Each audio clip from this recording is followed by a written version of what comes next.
Welcome to the Texas Metal Show. I'm your host, John fucking Winningham, and on this episode we bring you the interviews we did at Heavy Mash 2017. First things first, February 5th, Sigma Brewing, starting at 7:30. We bring you the very first Heavy Metal Monday, starting at 7:30 at Sigma Brewery.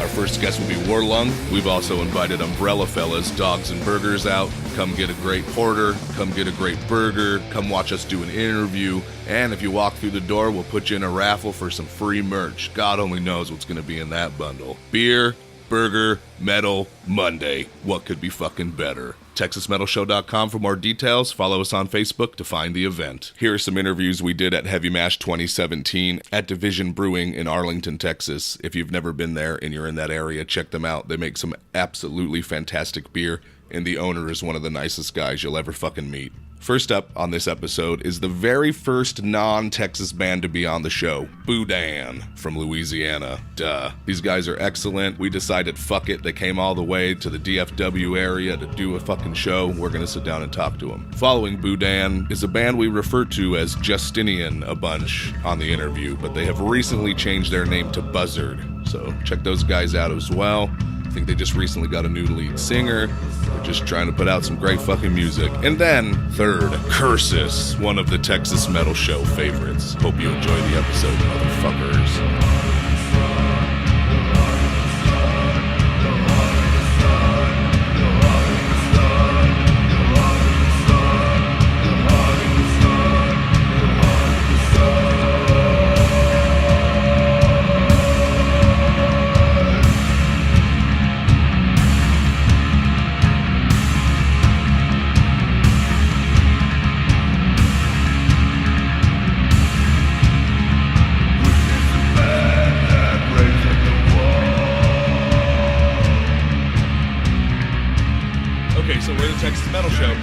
Generally, we focus on nothing but local Texas metal, but every now and then you go to a badass festival like Heavy Mash 2017 and you get yourself a little bit of Louisiana flavor sprinkled in. This is awesome. So this is going to be the first time we've ever had a band who's not from Texas on the show. We tried to get Forming the Void in here once, and Dude, just didn't. We know those guys. It didn't work out. We just didn't. We couldn't get the scheduling down. Right on. Good. Great fucking guys, so man. Before we actually really begin, although we might use some of that stuff we just talked about, what song would you like? Once this is over, we're gonna play one of your songs. Which song would it be? I've got your album pulled up here on Apple Music, which is awesome. Thanks for putting your music on Apple Music. It helps guys like me. Maybe Neptune? Neptune? Yeah. What do you think? All right, we're gonna fucking play Neptune then. That's Cool. what we'll play at the end of the song. Our name, the way it's spelled, is actually more common in Texas. Yeah, it's like Texas. In Louisiana, they type spell We it can get into that, B-I-N. though. We can get into that. Okay, a little bit. so okay. Because we get a lot of guff Why- because we don't spell it the way that. Why don't you start off by telling me a little bit of the history of Boudain, why it is you guys exist, and why do you do the type of music that you do? I'm a genre guy, so we're getting doom, stoner. Do you guys? It's about. I like Prince. both. Print? I grew up listening to the Carpenters a lot. I really like the Carpenters. But yeah, we were all in bands together, separate bands back in the day. Probably, we're talking 2006. Brian and I have known each other for going on 2 decades. So we grew up kind of jamming with one another, and we kind of, it was just... We like to get drunk together and other stuff, so... Weed, it's only mushrooms, natural, all that. You know, whatever you got to do to get by. Hey, Absolutely, dude. We're- We like to grill a lot of food, too, and that's the name, that's where Boudain comes from. It's We were a- picking up it's groceries Louisiana one dish. evening, and we're sitting there looking at what we're going to grill, right? Trying to figure out what goes good with asparagus. And the Boudain was sitting there, and I'm like, dude, let's name the band Boudain. Well, but does Boudin go well with asparagus, though? Absolutely. And Boudin steak. goes good with anything. Try that. You have some steak and asparagus There we go. and a big Absolutely. fat T-bone. It's awesome. Ready to go, huh? You guys know what Boudain is. Oh, yeah, for sure. Yeah, Yeah, we've definitely had You'd be Boudin surprised before. at the people who don't have a How clue. could you be in They the have no South, or idea. at least in this part of the South, and not know what Boudin is? I'm Czech, Polish, German, and we call it Itranica. Ooh. You know, I don't know Not if you could hear Elizabeth on the show, but she's going to explain what they call Boudain. So I'm Czech, Polish, German descent, so we call it Itranica, which is really kind of hard for everybody else to understand, which it's essentially Boudain. Same thing. Not hard to understand, harder to say, really. Yeah. But it sounds beautiful. It does. Like, oh, I've never heard her talk like that before. Almost 2 years almost, and that's the first time I've ever heard beautiful speech like that come out of her mouth. It just kind of surprised you. So yeah, I mean, the dish itself, Boudain, it's a pork, rice, sausage, cajun, Liver. and it's kind of like I love liver. We have separate influences and all that stuff, so we come together in one cohesive dish, Boudain. Oh, so it's very representative. Yeah. That's Exactly. great. Right. So what are these other influences? These differential influences? Zeppelin, yeah. Right. All the good Yeah, stuff. Clutch. Those are all the We're same. huge Clutch fans. Those are all the same. Fucking Electric Wizard. Fucking I Hate God. Yeah. Oh, you gotta sprinkle that in there. The first time I heard Down 2, it was life changing. Right? Dude. Really was. I didn't know what doom metal was, but that the album was greatest like, intro holy shit. ever. It is. It's when I started thinking to myself, oh, Pantera's really not that great. Yeah. This band, Down, in my humble opinion, is much better than the Pantera everybody knows and That loves. album, dude, Down 2. Whoa.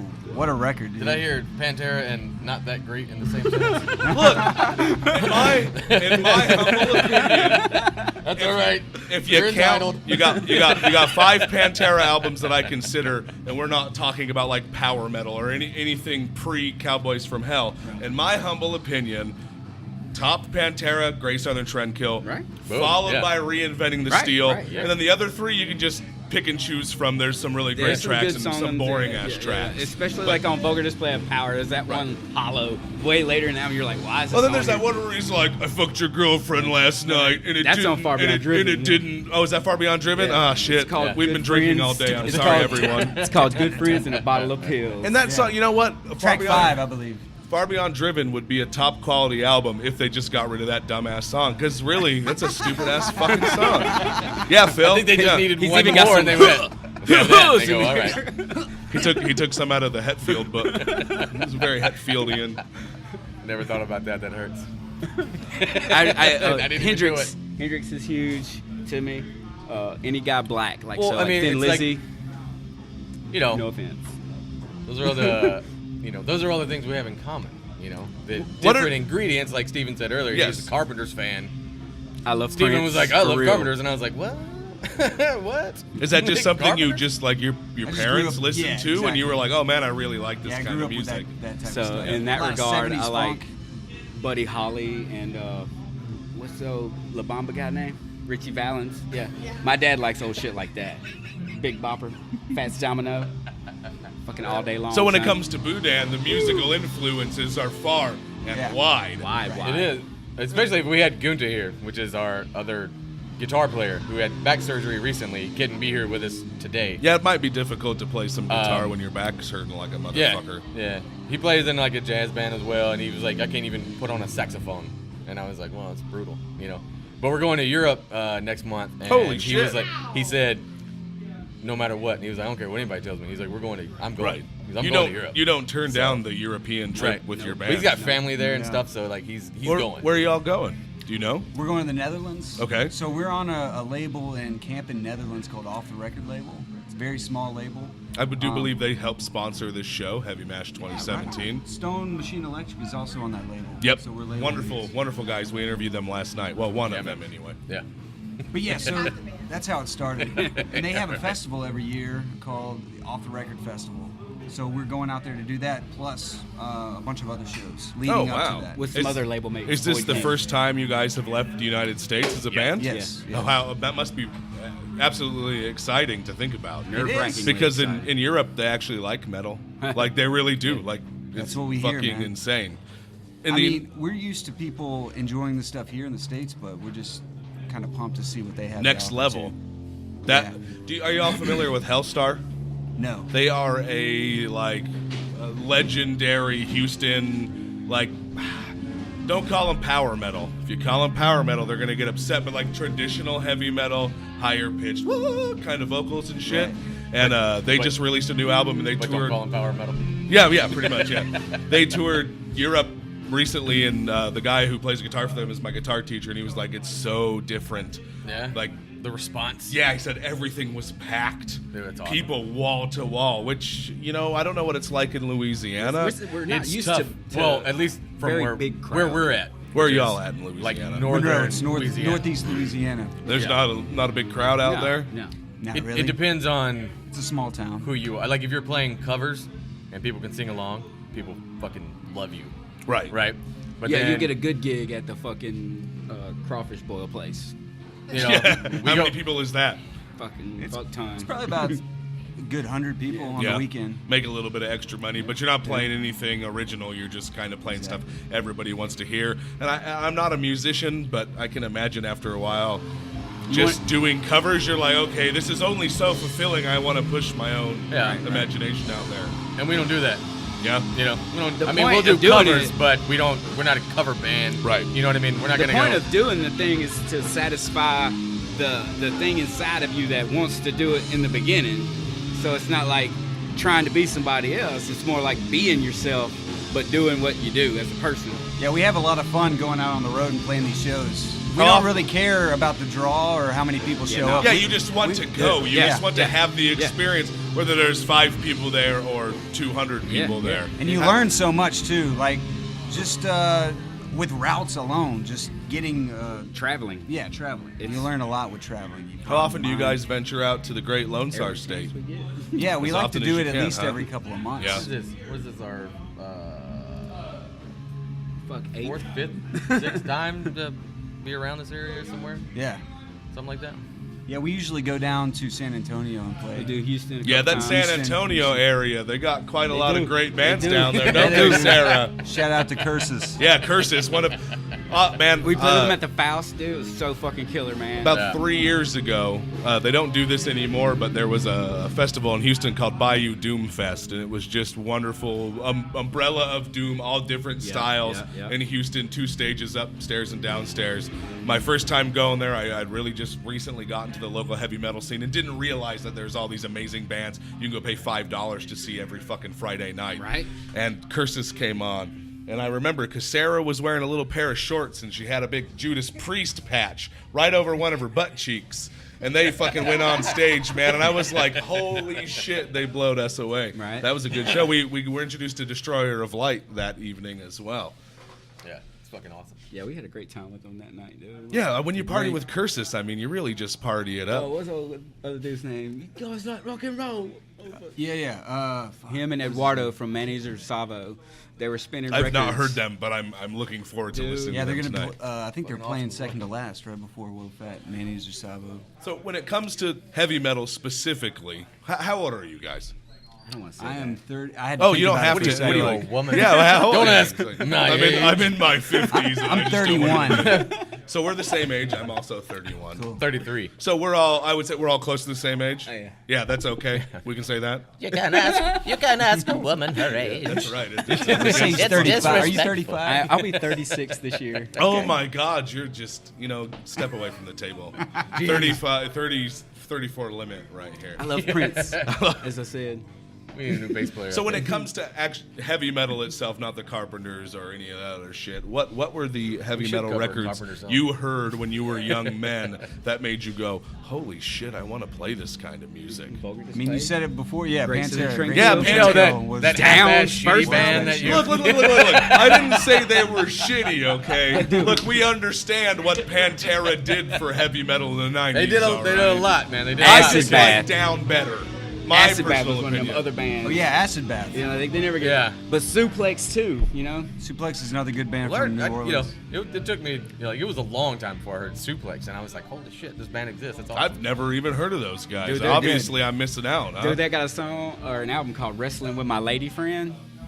Dude, all of them is fucking great. They have these Suplex. great fucking songs, dude. They're like huge Kiss fans, so like their hooks are super awesome. There's a lot of good shit from New Orleans, man. That's Well, some of the stuff that we were NOLA, influenced on. Louisiana, it Yeah. just generally kind of spawns this type of. I don't know. Look, I don't live there. I've been to Louisiana twice, and both times I did not have a good time. You've been there enough, is what it is. Well, it was work. When I went to Louisiana, it was to go to work, and there was no fun. Right. There was no getting off work and going to do something fun. It was work, sleep, work, sleep. So I was like, fuck this place. The people seem kind of unfriendly. And there's garbage in the goddamn streets. I hate this fucking cunts. place. Can I say cunts? Yeah, you can say fuck, shit, cunt, bitch, whatever you want. Yeah, no, they're fucking cunts. Yeah. Have, so Louisiana's full of cunts. Majority of the time, yeah. But apparently it's a good breeding ground for absolutely fantastic music of all various All something genres. about it. Jazz, dude, like fucking bluegrass stuff down there. It must just be the suffering, like just that Yes. comes out of the Bluegrass. swamp that people have to endure. And it's the every weird goddamn humid day. heat too. You Yeah, the guys water, know I about the guess. heat. It'll here, make you know? funky, So man. You know that fucking. Yeah, humidity and the heat will get to you. It's oppressive, like the heat itself, the It's barren. temperature. So that's what and makes the- it great coming It's here. heavyweight. You know what I mean? It's like It's heavyweight. It's really not that far. You know what I mean? All right, so Way of the Hoof came out in 2016. Yep. Did it? When in 20? That's what my Apple says right here. 2016. It came out April the 20th, It's on the 2016. internet. It must be true. Yeah, well, that's how we roll here. came The out Texas the Metal day Show. before Fuck Prince fact died. checking. So what does the future hold for you guys? What are you doing right now? Are you working on new music? Do you have anything coming out? So we got Europe next. That's Right. next month. Right. October 15th. We're going to go over there for 3 weeks. And then the plan is next year we're going to start writing the new record. We're going to take about 6 months to do that. Writing and doing the pre-production for it. You know, So And then, roughly. Yeah. What's your writing process like? How do you guys sit down together to write music? Is it one or music? It's more. I think like it just kind of comes out as like Things evolve sometimes it's- too. Where like somebody will have an idea. yeah, just we meet up jam. together, and it's like somebody plays some shit, right? And then somebody goes, "I'm gonna change that up a little bit," and I Do it go, like "Okay, this. right." Do it like But this. the majority of the time, like we all, everybody's got jobs, so it's like it's not easy for us to always meet up and work on music Right. together. So it's like everybody's working on something Yeah. by Yeah. themselves, Yeah. and then they show up. kind and of go, bring hey, it how to about the this? group. Hey Yeah, man, look yeah, what I've yeah. been working on. What do you think it is? Well, if you did a little, Right. it might sound a little bit better. Or I Just tell sound the other guitar player, I was like, don't fucking go diddly-lily. Usually, Yeah, Don't you do don't like that. the- you don't Don't do like that. within the album, you can tell who wrote which parts because like the stuff that I'll write will stomp along real heavily and slow, and Brian's timing is a little more odd than most people. That's because I can't count. And Gunter. Yeah, huh? You just can't count. counting It's hard, shit. huh? Metronomes, It is. they work wonders. No, I they can't count do that. It for fucks you. me up, man. No, dude, you don't. I gotta go. I go. He just did that. I gotta do something. Like now it's my turn. You know, like He doesn't I play hear with I all hear six cues. strings. You know what I if mean? I don't count. That's stupid.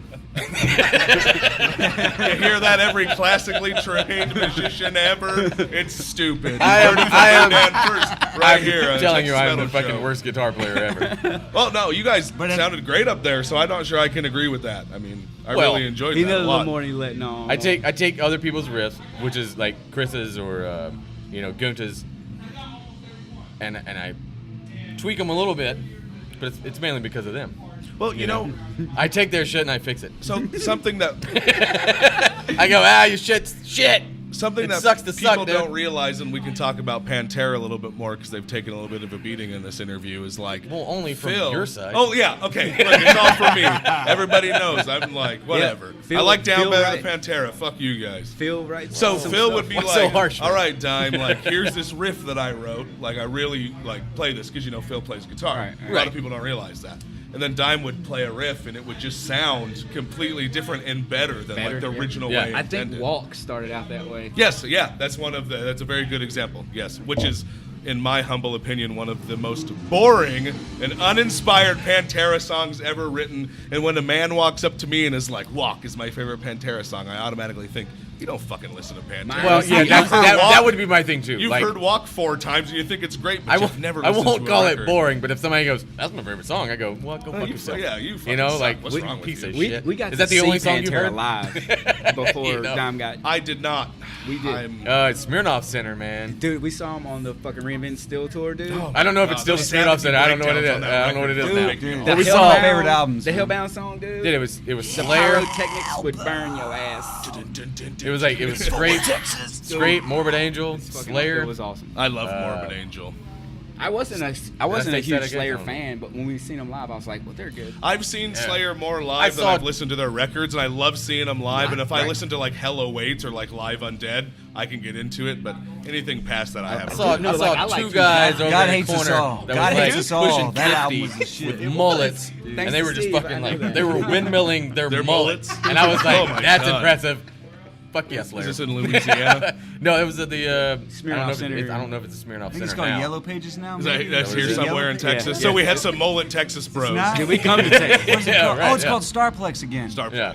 Well, the closest I've ever got to seeing Pantera live, we went and saw Black Label Society and Down play the Verizon Yeah. Theater in Grand Prairie, Right on. and he came out.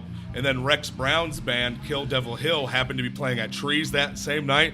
And so, like, Rex came out of the wings with the fucking bass, and I was like, this is the closest I'm ever going to Dude. get to seeing Pantera. That's awesome. Because you'll hear me talk shit about Pantera, but I like you don't.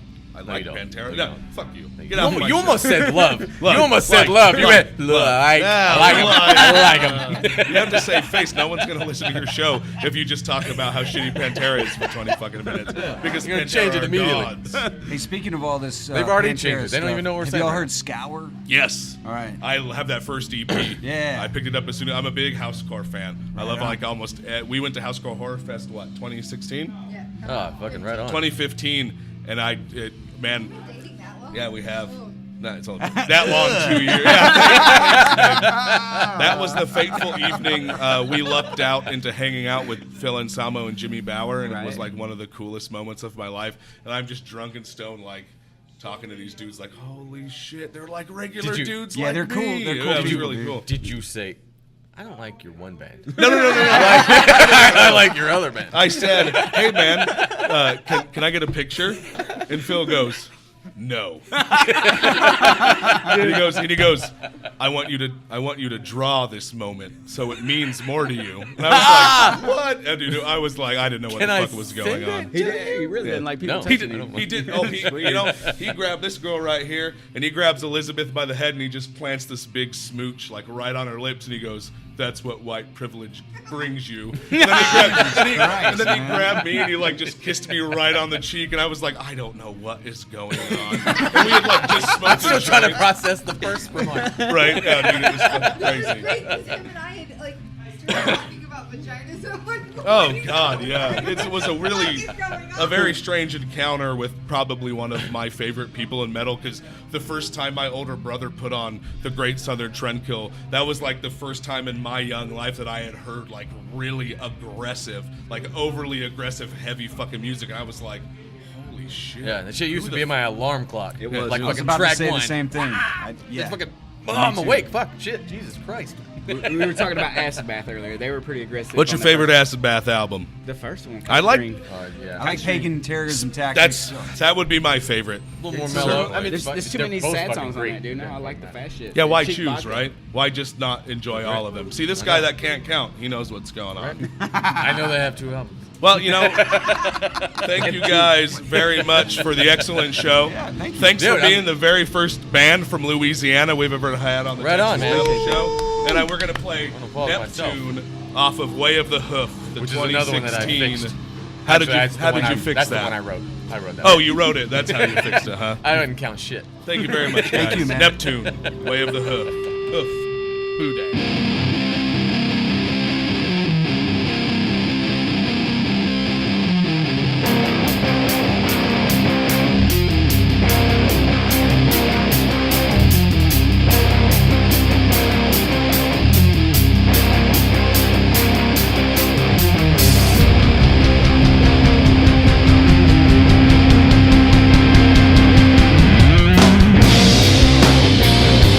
Open engine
we were going to fight over a band name. Actually, two of us who are here still, we were pretty satisfied with the band name, but one of us didn't like it.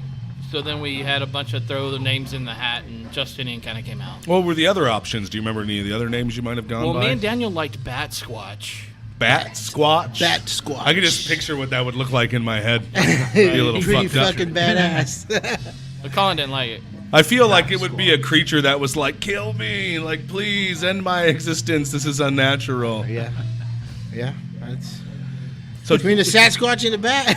now would it be something that came out of the Mount Everest when it exploded? Would it be small or would it be big? Big. Just gigantic, horrible bat Sasquatch. Are you trying to suggest that Sasquatch had it with a bat? Because that would be pretty weird. There's some big bats though. There are some. There are some pretty big Crazy bats. shit going on out Well, no, there. this is a cryptid. It's an actual thing. Really? Yeah. I'm gonna have to look that up. No, yeah. So those cryptozoologists go out there and look for the bat squatch. Exactly. I think talking Washington. So. Oh, that's where I'm from. I was born south of Seattle, but I've been in Texas for 22 years almost. So it counts. Like, I can kind of be called a Texan. I lived in Yakima. Do you know where Yakima is? I lived in Yakima for a while. Then I had to leave for legal reasons. We do a lot of when we were kids, we did a lot of fly fishing in Yakima.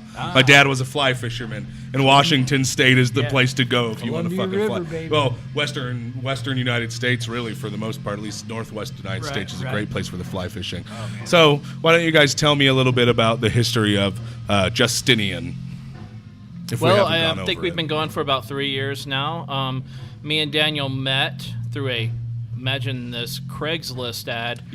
But that is a very popular thing. Many of the bands we've sat and talked to have said the very same thing. Hey, we wanted to make this band. We said who we want to sound like, and then boom, we found members on Craigslist. Right. So Well, me it's and Daniel not found a normal. real asshole, and this guy was just like I said, just a real dickhead. And so we decided that we were just going to basically kick him out and try to start something ourselves. And through yet another Craigslist ad, we found Colin here, who's The drummer? yeah. The limey drummer. Is limey Exactly. offensive? No. Is that not an offense? I don't want to be like, oh, I just pissed off the one dude. no, from no, the you union. wanna piss him off, if call him I've got again. teeth problems, which Oh. I do, but most But British people. I mean, they do, look. so. Isn't that just a stereotype though? Like, isn't that just it's not? actually- It's really fully true. yeah. So how did you make your way all the way from Burleson. Burleson? I came from White Rock Lake and a bit of a swim, so yeah. White Rock Lake goes much further than you think it does. Yeah. All the way to fucking It's a long swim, yeah. You've got to have a wetsuit. Yeah, So, you get tired halfway through. You gotta take a break. So no, I moved to Texas about 7 years ago. Married a Texan. Is that why you moved? Yeah. You got entranced by the beautiful Texas women. Yeah. Yeah, that happens. Yeah, it happens. Yeah, it's fucking crazy. I'll be honest, and then just kind of. But I moved here to find some crazy people to play drums with. So, Yeah, and did you do that? No, not yet. Not no, yet, I've played. I'm starting to play drums, but the people are not crazy enough yet. So. You guys put on a great show. I really enjoyed that set. I didn't headbang because it's a little too hot out there, but I wanted to. I could feel it every time through. Just wanted to just fucking headbang the entire time. So why what do you got? Doom, stoner. I'm a genre guy. And anyone who listens to the show who might be listening now might be like, oh, God damn it, he's going to bring up genres, because I know people who are like, oh, fuck you. Genres are for assholes. I think before I joined the band, am I coming through? Sorry. I think before I joined the band, it was more stoner, and now it's kind of, we want to go kind of a little heavier, darker, kind of doomish. So Why is that? Is it just a personal influence, the type of music that you enjoy? yeah, I think so, because the way that everything is kind of moving in metal, it just seems like everybody is more into the doom, than pretty much everything else. Seems like stoner seems really saturated, so the heavier part. Well, every seems city like has a bunch of shitty local stoner bands. Well, yeah, It's just kind of like a yeah. normal thing. Yeah, but I think if we I just like it a lot heavier. I think it fits our style, at least my style, better. Well, doom for me personally, like I always try to. Excuse me, we've been drinking beer all day. Yes. There's like me, regular John, who's like my own person who has his own private taste in what he enjoys and what he thinks is good heavy metal. And then there's like John fucking Winningham, the guy who runs the show. Right. And he has to try to like everything because, you know, you want to kind of preach out to an audience. You don't want to like box yourself in. But my own personal taste, doom metal is really where it's at for me. Doom is my favorite thing to get really high at the house. If my bosses are listening, you can drug test me. But I like to get real stoned at the house and put a record player on. We have to clean and listen to a bunch of doom metal. So today's been an excellent day so far, and I think we've had 1.5 bands play. Right? Yes. You know? Yeah. And that's Black on High is an amazing band. They're jamming out right now. What was that? Black on High? Yeah, they're great. Yeah. Maybe we should get them in here. That shit. You know, I think the cool thing about doom is it kind of spans generations.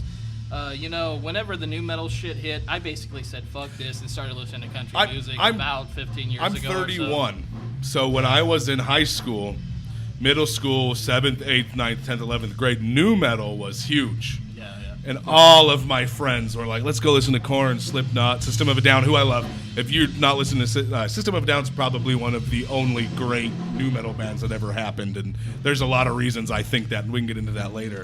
But I was surrounded by new metal in school, and I hated it because I was like, hey, let's go listen to Cradle of Filth or Cannibal Corpse or Iced Earth or Blind Guardian or that shit. Everyone was like, oh, this sucks. I'm like, you suck. You got a fucking Slipknot shirt on. Fuck you. New metal was a really hard time for us young metalheads. It was difficult. I think it's funny how the metal that we grew up with, because, well, and I say we because I think I'm the oldest. Well, what would that be? What metal did you grow up listening to that like made you go, holy shit, I love this? Well, you know, I was born before metal, which was awesome. How long before metal? Just a rough estimate. Well, I'd say about 4 years or so, because I was born in '66. So, you know, I think metal really kind of started in '70. You know, a lot of it, of course, with Black Sabbath, and that's what I grew up with. I mean, my first concert was Kiss on Love Gun tour. How old were you? I was like 12. How did that change your life? Oh, it changed me forever. So did your like dad take you or your uncle, or did you go with some friends? I went with some friends and his dad, because my dad that wasn't in him. My dad never would have taken us to a heavy Kiss? show. What? And I showed him like the record, and he's like, "Fuck that! You're not going to see that." And I was like, "God, it's great," and it's so funny when you look back on it because they were so, oh my God, Satan, oh my God, bad and whatever, and you're like, Kiss? Are you fucking kidding me? I mean, you know, let's get some Bathory out here and let's show you what the fuck's going on. I'm not a big Kiss guy, and it's probably a generational thing. I missed that boat because I was born in 1985. Yeah. So probably. I can listen to Kiss and go, hey, this is great, I enjoy it, but I'm not gonna go put a Kiss record on at my house because I'm gonna listen to like Warhorse or something. Well, I think absolutely disgusting. I think it was part of the stepping stones of the genre back then, because, you know, everything now is an evolution of that. Everything now is, hey, I like how that sounds. Let's do this and let's do that and whatever. And then it kind of, you know, through all the way through the 80s, which was the greatest decade of music of all genres. Yeah, I've heard that before. Yeah. I was born smack dab in the middle, so I had to learn about all of that late. Luckily, I'm like the internet generation. We had internet. I remember the first time using the internet in the house and getting yelled at because I was taking up the phone line. Right. So I've been lucky enough when I was 14, 13, 15 years old, I got to go on the internet and listen to all this music that, you know, most people didn't. You didn't have that luxury in 1982. Right. You just got to hear whatever you heard and whatever the dude told you at the record store. Well, I thought it was really interesting, too, is the fact that as ancient as I am, and that I played with some young guys in bands, not in this band because everybody here is pretty old. Yeah, you should see them. I wish we had some video because you'd be like, holy shit, these dudes. These guys are old as shit. But I played with a couple of bands where, you know, I had a couple of 20-year-olds in there and stuff like that, and they were into shit like Greg Allman and, you know, the old school thrash and all that kind of stuff. And it was just amazing to me that they kind of identified that as that, like, the nucleus of all things metal. You know, good metal, early, I mean, it's just transcendent. It doesn't matter when you come in. You're going to hear it, and it's going to change your life. And you're going to know the building blocks of the wonderful music that we all listen to now. Because metal is eternal. Well, do you remember the first time you ever heard Judas Priest? Yes. When was that? Oh, Jesus. What's your favorite Judas Priest album, guys? Come on. Screaming for Vengeance. Oh, fuck. Right here. Boom. Fuck That was yeah. the first time I heard him, though. It was 82. How old were you? I was in 2nd grade. Yeah? Did it change your life? Yeah, pretty much. You were like, I love the devil now, Mom. So, okay. So you guys certainly make this wonderful, heavy, doomy sound.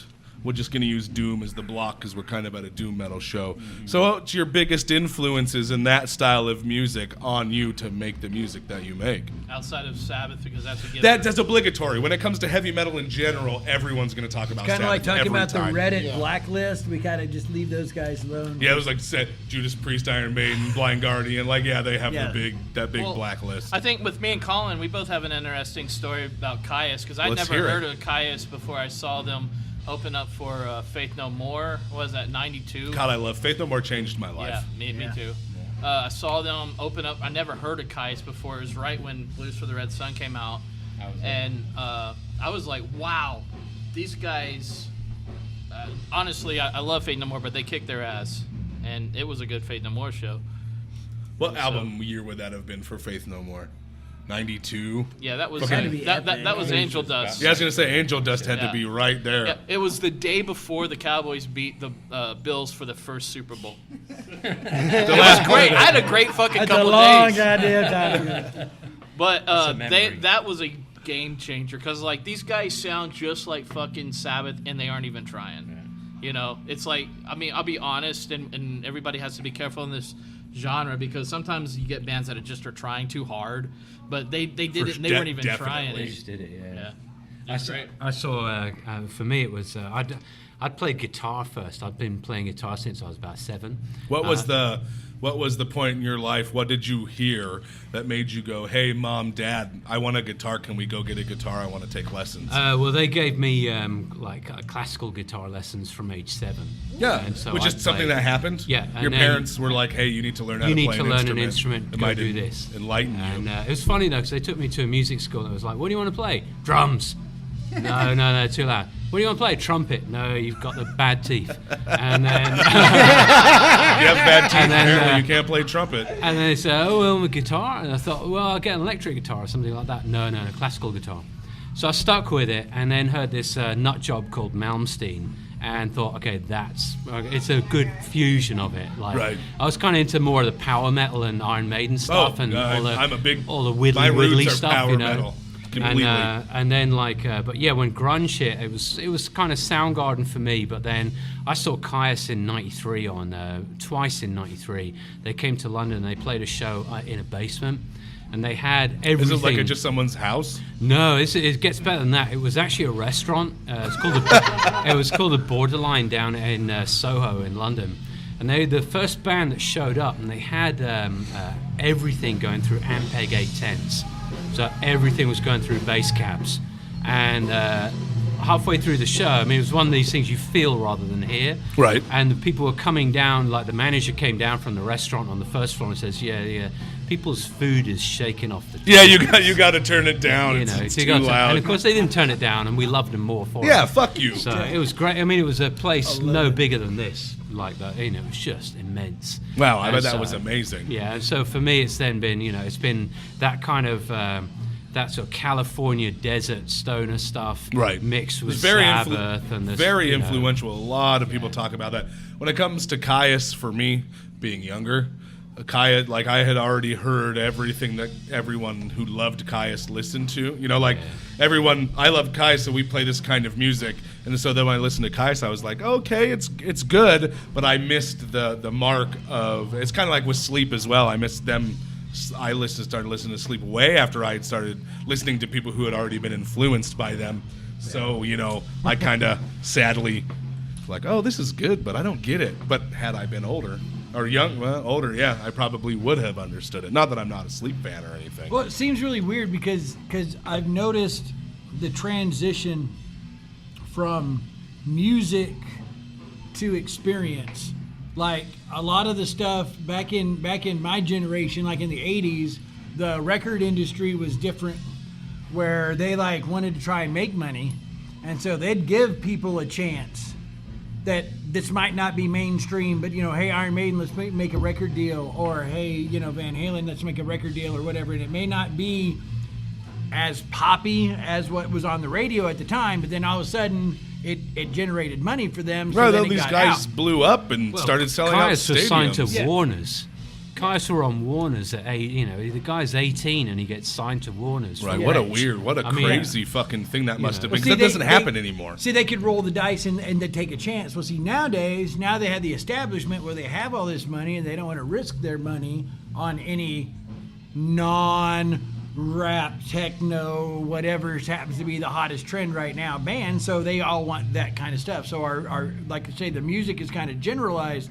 So you kind of have the music industry, but then you kind of have the experience industry. It's kind of like sleep, for example.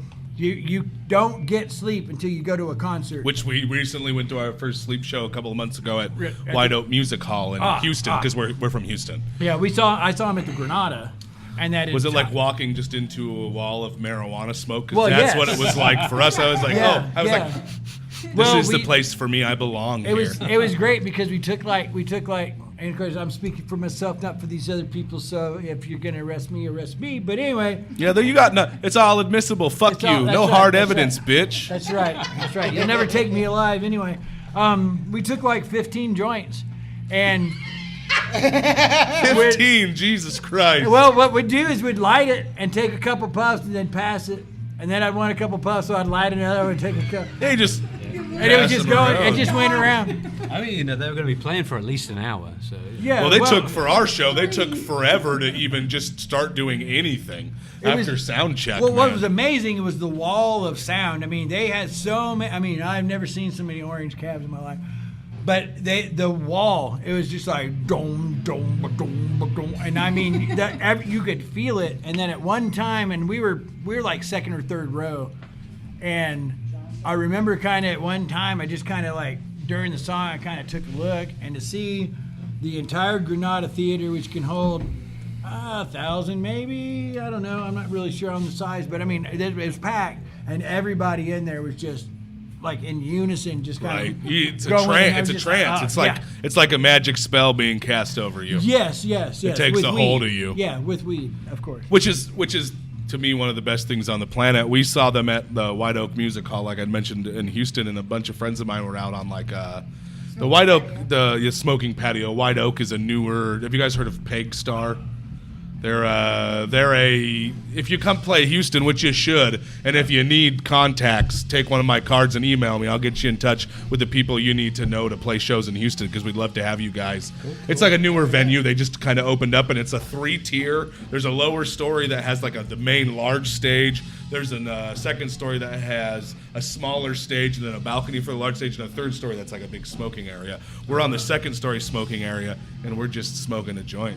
We're just passing it around without thinking anything, and the security guard walks up to us and he goes, "Hey guys, you're totally cool, but if you could just be a little more discreet about what you're doing on the balcony, I'd really fucking appreciate it." It's like, "Oh, you're at a sleep show, man. I guess you gotta." I figured it was cool. We should just be able to be smoking fucking huge ass bombs. You should just be able to walk in with a big gravity bomb. Just like, all right, guys, we're ready to go. So, Saint Vitus, you've been quiet. What changed your life? What record did you hear that made you go, holy shit, heavy metal is the music for me? I want to say, I don't know. I started listening to like Twisted Sister, Quiet Riot, I've watched quite a few documentaries on Quiet Riot, weirdly enough. Kevin Dubrow, may he rest in peace. Right, yeah. So for the older guys, 84 is a pretty big year, It's like that was the Twisted Sister, Motley Crue. It's like heavy metal heyday. Judas Priest. Heavy metal bands were popular. You could go to a huge heavy metal show. Metal Church, stuff like that. I missed it. I missed all that shit. Wasp. I seen Wasp. Texas Jam 82 or 83 or whatever. It was Van Halen, Metallica, Megadeth, Judas Priest, Iron Maiden. Shit. I mean, the bill was just like stacked. Boom, just totally stacked. Right. And it's just like, so how much does it get in? $25. So I went, and you sit in a stadium watching all these bands, and they spray you down with hoses and shit. It was epic. Y'all were born too. Ow, you're hurting me. Why the fuck are you doing that? I got a brand new tattoo on that arm, and she's just like, fucking, It's all scabby and shitty. When I get tattoos, I scab up real fucking bad. It sucks. I'm tattooless. That's, sometimes you got to be that way. I've been thinking about getting one for 25 years. Do it. You're going to die one day. Yeah, I know, You right? might as well just fucking go get one. So, Justinian, what's the future for you guys? What are you guys doing? Are you working on new music? Are you working on playing more shows? Yes. Well, we're looking forward to moving on with Richard and hopefully another bass player. I'm actually more comfortable playing guitar. Ryan? Yeah, Ryan. And you're leaving, you just don't want to play bass, you're just not into it. Well, no, I want to move to guitar. playing Okay. guitar. I'm a Switching guitar over player. to I've been guitar. playing bass for the last 3.5 years because bass players are dickheads. And Fuck you, bass players. You heard it right here. Texas Metal Show. no, they just seem like they're a little bit more picky than. Yeah, they're almost than as guitar bad as players drummers. because everybody plays guitar. Yes, they But do. I'd love to go back to being everybody. So, but moving forward, I'd like to see what we can do with Richard as far as letting him write a few more lyrics. And how long, Richard, have you been part of the band as vocalist? Wow, just a few months. Oh, so you're just new. Yeah, We got to see it. Huh? That was our first show. That was our Oh, first it show. was an excellent show. I really enjoyed it. Yeah. I was in a band called Plow. We did 3 shows or Heard something like that that. name thrown around a But little you bit guys today. were with us on every show, I think. Yeah, We did the These two, yeah. and we kind of started, and then it just kind of, again though it was two, like I said before, it was two 50-year-olds and two 20-year-olds, and the 20-year-olds just had too much shit going on, and they still had life, Goddamn go get kids. girlfriends and yada yada yada. We're old and married and already had kids and grandkids. And you want to play your music. And we just want to play music and be done with it. Just You're enjoy not around it. chasing tail. You want to drink beer, maybe snort a little coke, maybe smoke Yeah, a little weed. yeah, A lot of weed. yeah. A lot of weed. A lot of weed, which Well, is going to be next up. If anyone's listening to the show, where can they go to hear about your music? Where can they follow what you're doing? Where can they go to find We're out on about Facebook, shows? Reverb Nation. That's a lot of- Google. yeah. Google Don't go to YouTube Justinian. unless you want to see him play video games. But Well, yeah, I made a mistake and uploaded some games that I was playing and on our page. And Well, I clicked the wrong button. I didn't know what I was check it out. doing. Justinian Watch me Call play of some Duty. video. Zombie games.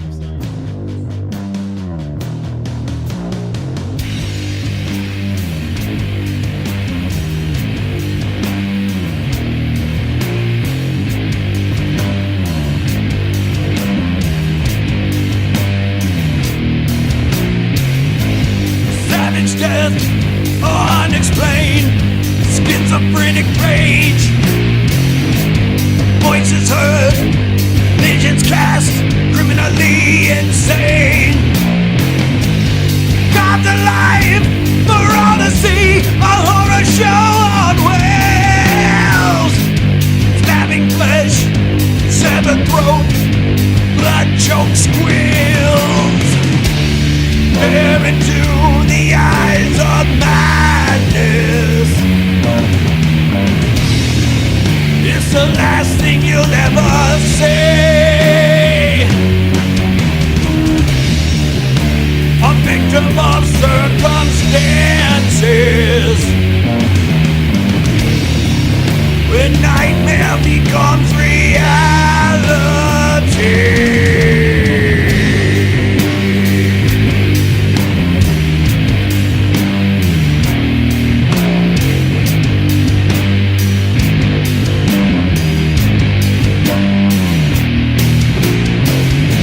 Decapitated by jagged blade, flesh gorged mouth, arms and legs ripped apart, entrails spilling out. No lack of pity or remorse, emotionless dead. And those who saw forever haunted by the demons in his head.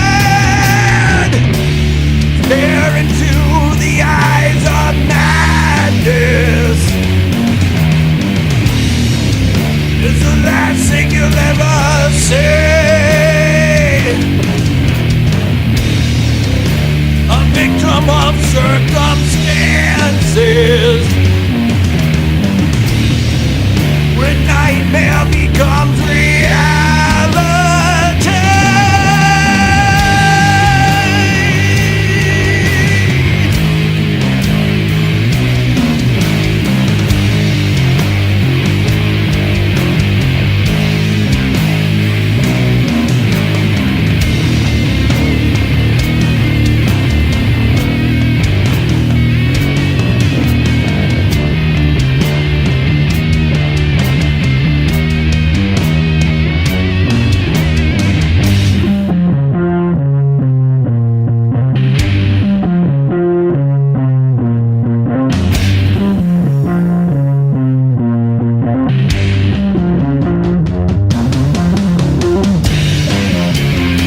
sat behind a microphone and talked to each other.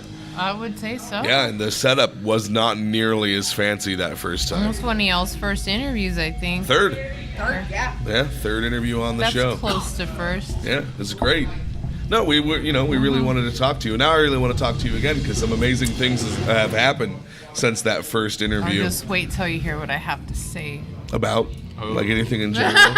He's not. Oh shit. Just wait. Just wait. So the self-titled CURSUS debut has come out through Artificial Head Records. How has that done? Actually, it's been received really well. Actually, we've been selling out. Actually, both. Yeah, we don't have any more left. On everybody the vinyl, wants it's gone. I was smart enough to get a pre. We hope to do a second pressing. Yeah, I think a second pressing is going to happen. You can still find it a couple places online. Shade Beast has it. I think Artificial Reds Records might still have some. Yeah, Artificial Records. We're out. Artificial And there's some distributors in the UK and Amsterdam that maybe still have it, but no, that's a good problem to have. We don't have not having we don't enough have any of more. something. It's definitely a good problem to have. Yeah. We listened to the record for 2 weeks straight after we got it in. It stayed on the turntable for a while. We just cleaned house and put on CURSUS. We recorded it in the basement as we did our demo. The same deal. Our house, same setup. We had it mastered. Did Dillard mastered it and record it, or no? Somebody mastered it for the record, right? For vinyl. Actually, yeah, for the record release, but the the recording label was done had by, somebody master it for the vinyl because you got to do it special for that. But Did you like the way that it came out? I thought it sounded great. At some point they added an extra gong-like sound in one of the songs, which is like all of our friends that know our songs is like, what the fuck is that shit? Like, where did that come from? Where did that come from? Y'all Someone ain't got no clearly was gong. listening to it and was like, wait, Bitch, there needs to you be a ain't got gong no here. Gong. yeah, we'll add our own gongs. So now I gotta buy a fucking gong. Thanks, Walter. One of those little mini ones that you just kind of attach to the floor on the side. So how did you guys get involved with Artificial Head Records?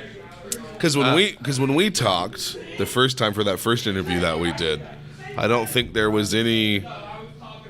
at that time there was any. We never had any intention of having somebody else put our stuff out. We've always been really DIY. Right. We make all our own merch. We record it all in our house. Do everything. It's a at magical home. place too.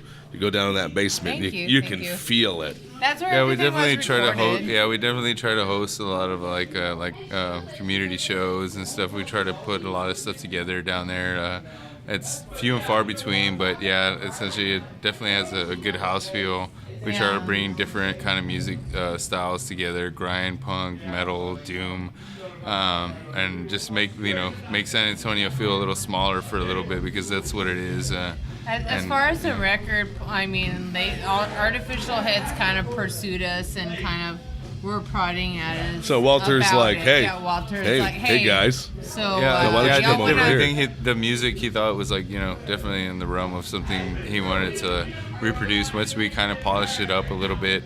So he just said, once you got a good solid 40-45 minutes or so, let's work on something. So I think since he first saw us, I think he kind of saw a spark of something that was inspirational to him. So he wanted to make sure that when we were going to be ready to put it out, that he was going to kind of be behind it. So it's kind of funny, he stuck to his guns, and after seeing us within the first 6 months, and then give us a couple of years. So who's putting out your record? Yeah. Well, yeah, that show at Mango's, it was like the show at Mango's you guys played was like the second or third time I've seen y'all, and Funeral Horse was on that bill. That was the first time I actually saw Funeral Horse. So what made you guys decide to say, okay, yeah, let's do it? Because I know his constant pestering. You just wanted to get away? We're just gonna fuck. And I was like, when are we ever gonna get a vinyl record out? He kind of he made it worth the while, and we trusted him. Honestly, we were not into having that happen. like I said, very DIY, but we trusted him because he was a friend and we played with him and he stayed at our house and, you know. When we did our first kids, interview, like, everything. you guys were really even hesitant about doing that first interview that we did together. For sure. We still haven't done very many interviews. So. And I think I can recall maybe one that I saw online when, like, shortly after the debut album came out. Yeah, we've done very few. You know, we're hesitant about that, and we like to know the people that we're working with and know what their intentions are. And we know he likes us. We know he was into the music. Yeah, he's a great dude. That's ultimately why it happened. I've been trying to pin them down. Like, I want to get Funeral Horse in and sit there and talk to them. Oh, they're all being fancy, like touring Ireland and UK and all we're that. going to England. We're going to have a wonderful time. Oh, yeah. No, totally repping Texas right now, I'm sure. Yeah. And you guys have kind of been out and about. You guys have been going out and playing music all over the place recently, correct? Yeah. We've been, we tour when we can, as much as we can, you know, what time allows. In spring, we did a good chunk of the West Coast. We hit Texas, New Mexico, Arizona, California, Nevada, Utah, Washington, Idaho, that is a good Colorado, Arizona, all they that. get a little longer every time that we go out, but no, we appreciate it. It seems like it actually seems to get a little easier, you know what I mean? Like, we go out there, hopefully, you know, we make more contacts. We have like a lot of a good little network. How was the reception on the West Coast? Like, were you guys playing for decent sized shows, or were you just playing small venues with a few people? No, all the shows were amazing. They took care of us. We definitely made enough money to get to the next show and then some. Take care of the trip. Always found places to stay. Sold a lot of merch. I mean, I think we had a really good reception. You guys are a merch selling machine. Just tonight, just like boom. When we have it, we do sell it. We make all our own stuff. We conceptualize a lot of our own, the merch ideas, and then we put them out. We also help a lot of other bands make merch. Yeah, you do our shirts right now. The only shirts we have are made by you. Yeah, definitely no, but yeah, we love being the DIY element. Yeah, we love being part of the the community and helping the music just kind of revolve. We're definitely still into the DIY thing and trying to push our whole scene up, Texas scene, local scene. So the next thing is just about making it bigger, better, louder. Essentially, we have essentially a whole new setup. I've got a whole new guitar and bass rig essentially section, and it's been doing awesome so far. So it just essentially after this last tour from the spring 2017, we just kind of re-upped and got our whole new setup sounds about twice as loud as it did. A lot more low end. If you've seen us live and you think that's possible, it is. It's happened. I was smart enough. I sat in the back. I was like, I'm not going to get it's really just about filling in the sound. You know what I mean? Especially as a two-piece. We're not trying to be the loudest band. We really just want to fill it out. And create a sonic experience to where essentially you don't feel like anything's missing. Essentially, we're still telling a story with the music, and we just kind of hope that you can feel it a little bit more this time around.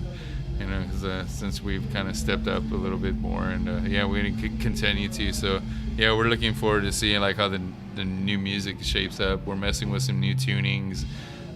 We're actually doing more atmospheric and some drone type of stuff with I'm introducing Moog Theremin now. More a little samples, bit more, some more samples, we did more in the drones. Beginning. Different instruments. So definitely we're trying to keep it interesting to us while still trying to introduce our original sound that we started with.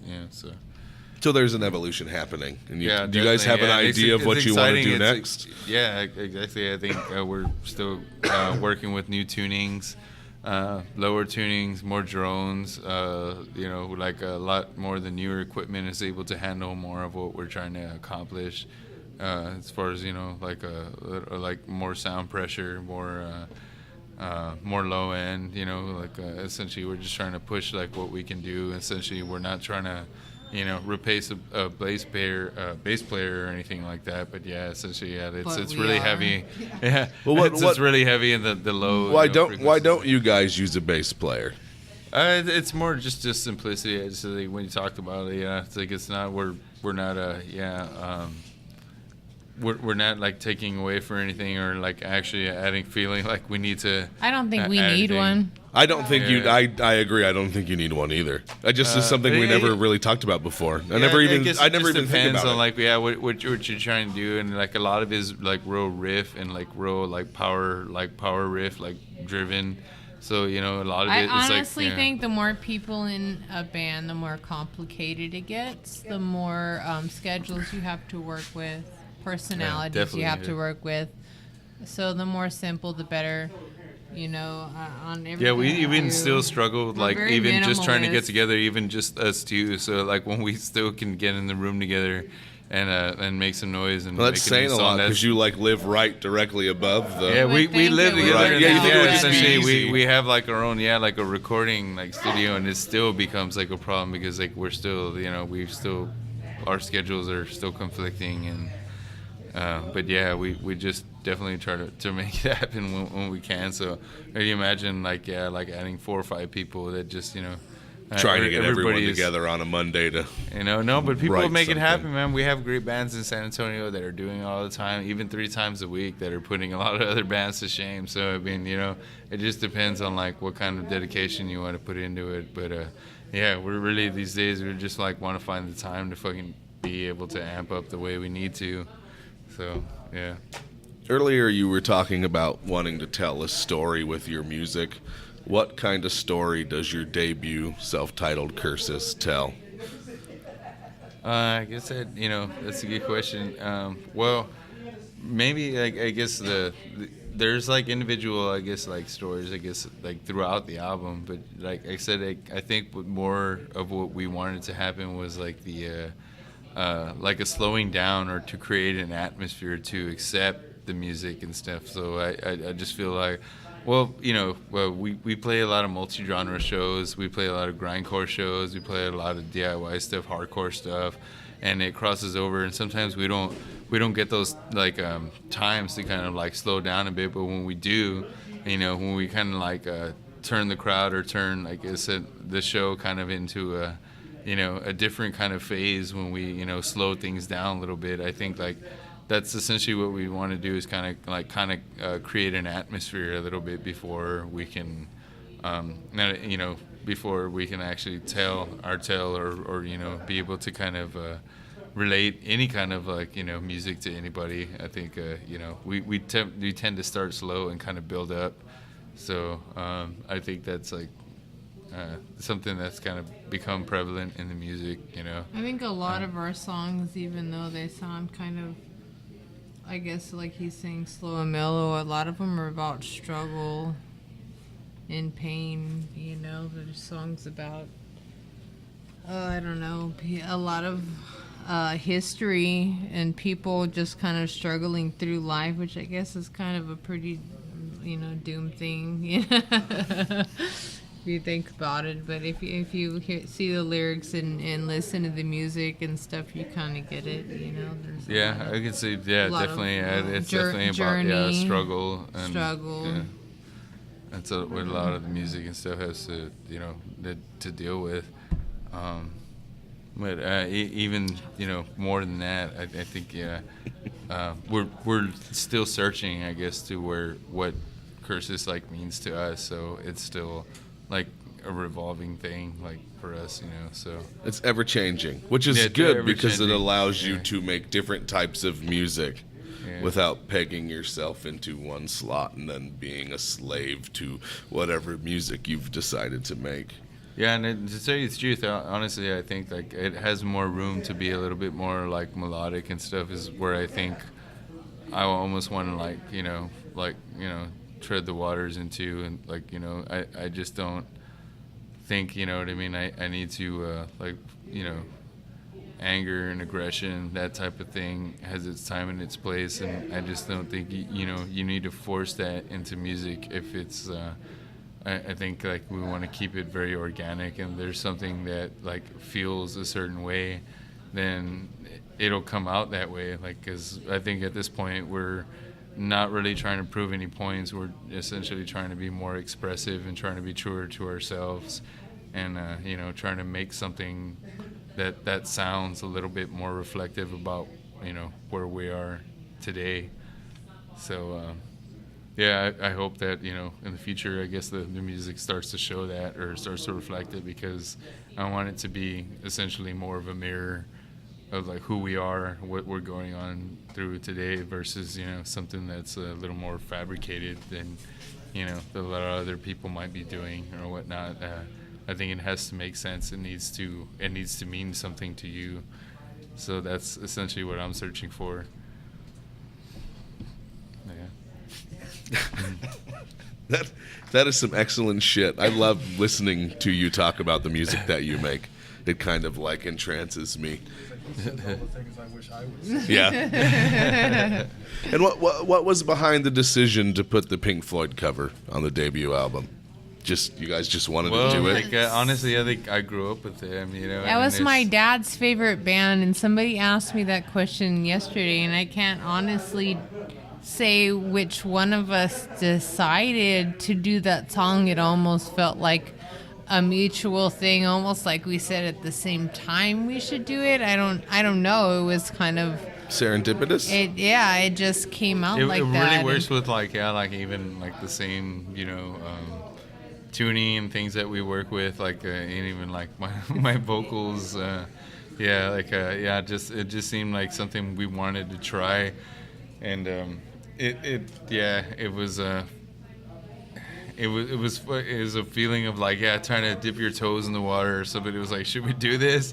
Because even a good friend of mine, a Pink Floyd fan, was like, you better not fuck this up. And then when you heard it, he was like, that's pretty badass. And that was like, yeah, well, you know what I mean? I'm only doing it out of respect. It's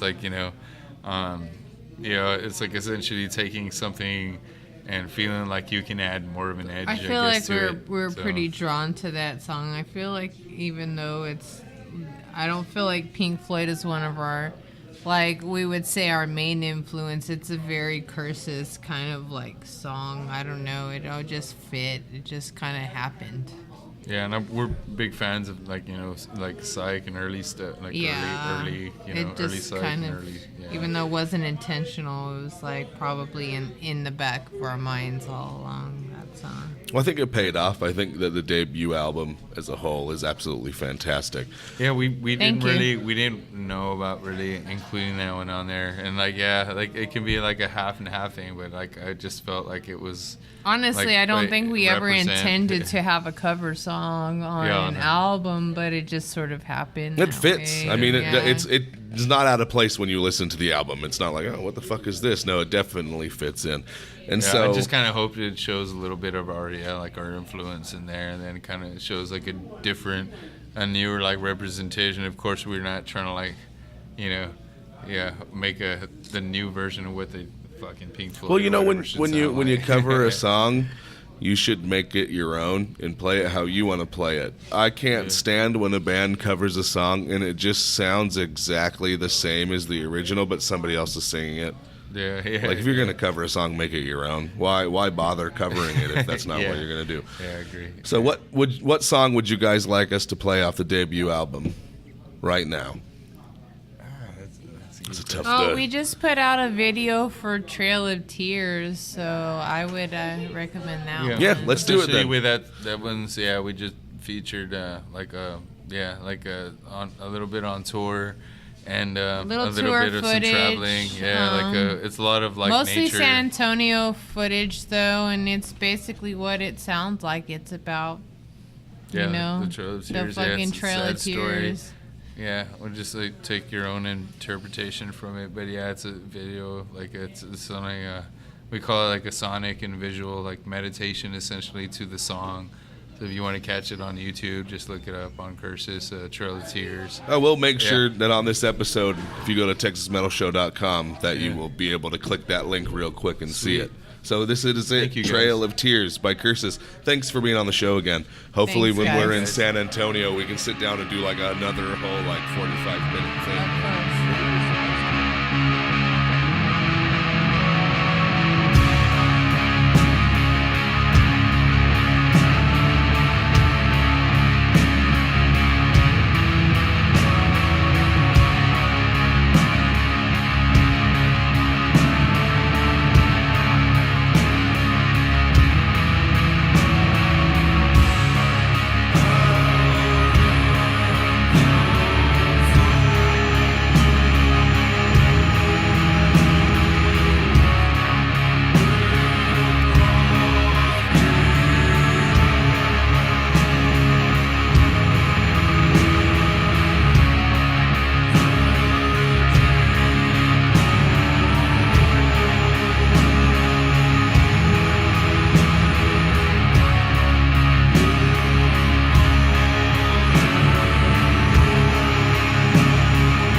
Thanks for listening to the show. I hope you enjoyed the interviews. TexasMetalShow.com for all the information you need. Go buy some fucking CDs. Go buy a CURSUS record or a CURSUS tape. I don't know. Go support some local bands, because you know what? If you don't support local bands, you're a piece of shit. And I think we're going to do some pre-recorded plugs, so stick around for some of that. There's a lot of excellent shows coming up in Texas, all over the fucking place. Festivals, Austin Terror Fest, Horde of the Dead Fest. So go out and support your scene, you fucking assholes. Blah! Stoner Days Festival, March 15th and 16th at Texas Mist in Austin, Texas. The Rare Breed, Wolftooth, Pyre Ship, The Well, Great Electric Quest, Forming the Void, Smoky Mirror, Red Beer Wall, Amplified Heat, Silver Tongue Devil, and that's just half of the bands playing at this amazing 2-day show. Get your tickets, come out and see us, we're gonna be there, it's gonna be a badass time. If you're looking for a place to drink excellent craft beer in Houston, check out Sigma Brewing Company, located at 3118 Harrisburg Boulevard. They have a great selection of pale ales, IPAs, stouts, and porters, as well as a comfortable tap room, clean restrooms, and they support the local metal scene in Houston, which is one of the best things about them, right behind their amazing milk stouts. The brewers at Sigma Brewing Company are passionate about their beer, and you can taste it.